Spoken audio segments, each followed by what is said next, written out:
ഓടിക്കോപ്പാ ചക്കന്റെ കൈമേ മുട്ടിയുണ്ട്.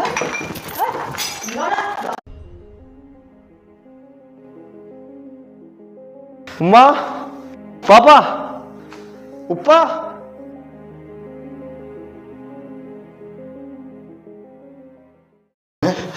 ഇതിന്റെ ഉപ്പാപ്പ മോനെ, ഇതിന്റെ ഉപ്പ ഇതിന്റെ ഉമ്മയും ഒന്നും ചെയ്യല മോനെ, നമ്മളൊന്നും ചെയ്യില്ല മോനെ. ഞാനെന്ത് ചെയ്യാന്?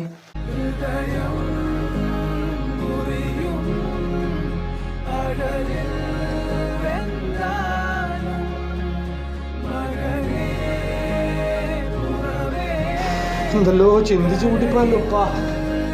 മക്കളെ പേടിച്ച് ജീവിക്കുന്ന കാലം വന്നു പോയല്ലോ മോനെ.